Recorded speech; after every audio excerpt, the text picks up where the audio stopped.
नमस्कार दोस्तों, मेरा नाम है वरद विजय चौहान और मैं आप सभी का मेरे YouTube चैनल में स्वागत कर रहा हूं। दोस्तों, आज हम रिव्यू करने वाले हैं प्राजक्ता कोड़ी द्वारा लिखित too good to be true इस किताब को। सबसे पहले देखते हैं इस किताब का अनबॉक्सिंग। जिस दिन मैंने किताब ऑर्डर की थी उसके दूसरे या तीसरे दिन ही ये किताब डिलीवर हुई। अमेजॉन की तरफ से डिलीवरी में कोई प्रॉब्लम नहीं थी।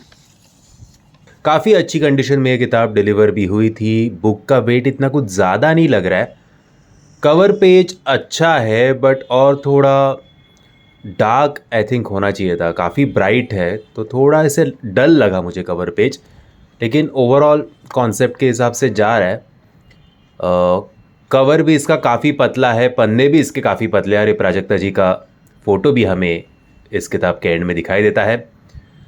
और फॉन्ट साइज़ भी मुझे ज़रा छोटी लगी। मतलब इस किताब में काफ़ी टाइम मुंबई के ट्रैफ़िक के बारे में मेंशन किया गया है, उसी प्रकार से फॉन्ट्स का ट्रैफ़िक आपको इन सारे पन्नों में दिखाई देता है। लेकिन स्टार्ट के एक 5-10 पन्ने मुझे थोड़ी तकलीफ़ हुई इस फॉन्ट साइज़ की वजह से, लेकिन बाद में I got used to it.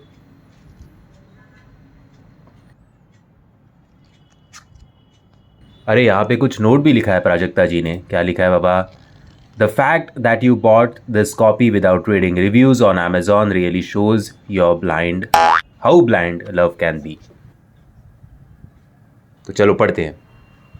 अब देखते हैं इस किताब के Amazon की प्रोडक्ट डिटेल्स। इसके पब्लिशर है हार्पर फिक्शन इंडिया। 13 जनवरी 2025 को ये किताब पब्लिश हुई थी।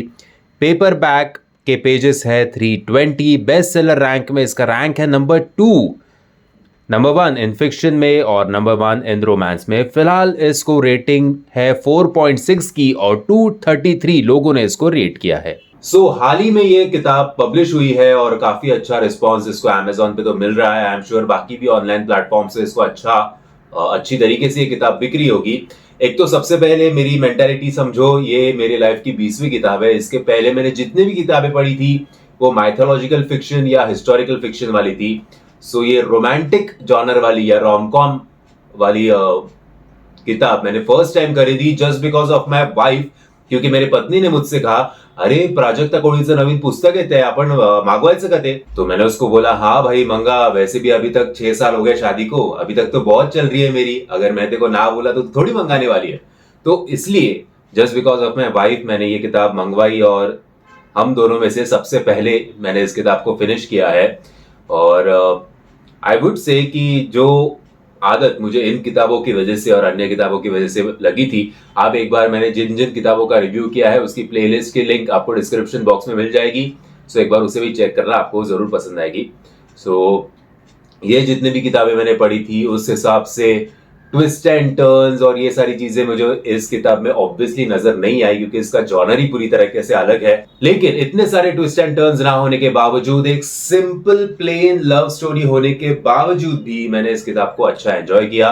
दोस्तों, कहानी है अवनी जोशी की, जो मुंबई और पुणे में रहती है, जो तकरीबन 23 साल की है। और कहानी है अमन रायना की, जो एक बिग शॉट बड़े बाप का बेटा है, लेकिन वो स्पॉइल्ड ब्रैट नहीं है, वो अपने जिम्मेदारियों को बखूबी निभाता है। उसके माँ बाप रहते हैं मसूरी में और ये अपने family business as a CEO of the company वो यहाँ पे संभाल रहा है। वो है 31 ईयर्स का। दोनों में वैसे भी एज डिफरेंस तो बहुत है। हमारी अवनी जोशी काम करती है एक बुक स्टोर में, और किस प्रकार से इनकी मुलाकात एक बुक स्टोर में होती है, फिर क्या क्या घटनाएं इन दोनों के बीच में होती है, अवनी के क्या क्या पर्सनल प्रॉब्लम्स है, और ये दोनों कैसे एक दूसरे के साथ घुल मिल जाते हैं। थोड़े कॉम्प्लिकेशंस होने के बावजूद इन दोनों के बीच में थोड़ी भी दूरियां नहीं आती।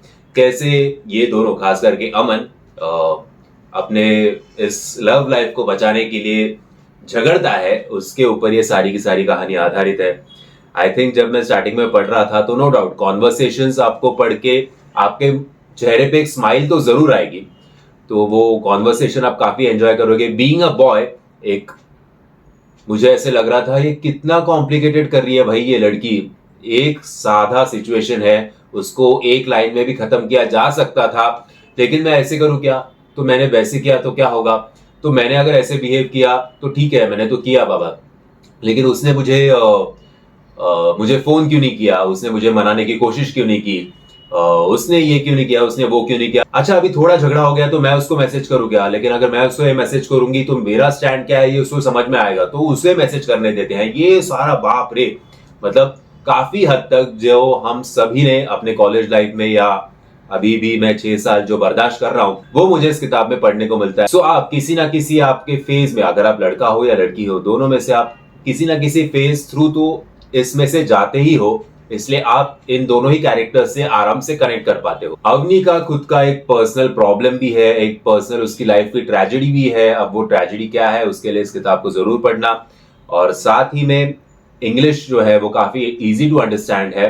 कॉन्वर्सेशन हमारे डे टू डे लाइफ की लगती है, ऐसी नहीं लगता है बाबा कोई अरे बाप रे क्या शब्द लिखा है कुछ समझ में नहीं आ रहा है, चलो बाबा फोन उठाओ गूगल करो, अच्छा इसका मतलब ये है क्या, ओके ओके, अरे ये तो वाइफ मेरे को हमेशा बोलती है। ऐसे कुछ नहीं है, काफी इजी टू अंडरस्टैंड इंग्लिश है। सो पढ़ने में भी कुछ दिक्कत नहीं होगी। मैं जो ट्विस्ट एंड टर्न्स या जो मार धाड़ ऑब्वियसली जो इन किताबों की वजह से मुझे आदत पड़ी है वो तो इस किताब में बिल्कुल भी नहीं है। लेकिन एक मुझे इंटरेस्ट कब से आया, जब से इस कहानी में एंट्री होती है गगन की। गगन यानी कि हमारे अमन का भाई, अमन के भाई ने बाबा एंड में थोड़ा बैटिंग किया अच्छा, तो उसकी वजह से मुझे थोड़ा मजा आया। और अभी तक ये कहानी जब एंड होती है तब ऐसे कुछ लग नहीं रहा है कि इसका सीक्वल आएगा। हालांकि सीक्वल आया तो बहुत मजा आएगा क्योंकि गगन जो है वो कांड कर सकता है काफी सीक्वल में। सो प्राजक्ता को आई एम श्योर कि इस किताब को अगर अच्छी इसकी बिक्री हुई तो वो सीक्वल के बारे में जरूर सोचेगी। और सीक्वल में काफी सारा Ekta Kapoor type, Karan Johar type family drama इसमें हो सकता है मसूरी के बड़े मैंशन में। बाय द वे मसूरी के मैंशन से याद है, एक बार जब हमारी अवनी हमारे अमन के घर में जाते हैं मसूरी में, तब जिस प्रकार से उस मैंशन को डिस्क्राइब किया गया है, जिस प्रकार से हर एक वेटर की यूनिफॉर्म के बारे में, उनके गार्डन्स के बारे में वर्णन किया गया है, तो आप लिटरली उस पूरे मैंशन को आराम से विजुअलाइज कर सकते हो। राइट फ्रॉम सुबह कितना टेम्परेचर था, सुबह कितनी धूप थी, रात को कितना टेम्परेचर था, एक्सेट्रा एक्सेट्रा। सो एक अच्छा प्लेन सिंपल लव स्टोरी है। आई थिंक ये किताब लड़कियां ज्यादा एंजॉय करेगी लड़कों से। अभी पता नहीं लड़कों की रोम कॉम वाली टेस्ट होगी तो पता नहीं, लेकिन शायद मैं भी इस किताब को पढ़ने के बाद अभी रोमांटिक जॉनर में आ सकता हूँ। Let's see. मेरा अभी तक महाभारत का वो पूरा बॉक्स सेट 10 किताबों का वो पढ़ना बाकी है।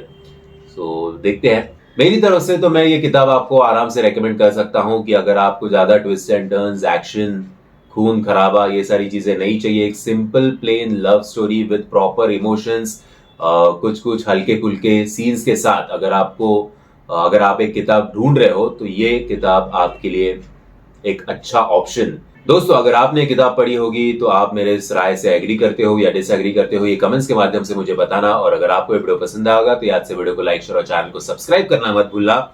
और आई थिंक प्राजक्ता कोड़ी की ये पहली किताब है, correct me if I am wrong, but good job, ऐसे ही मैं कहना चाहता हूँ एंड में।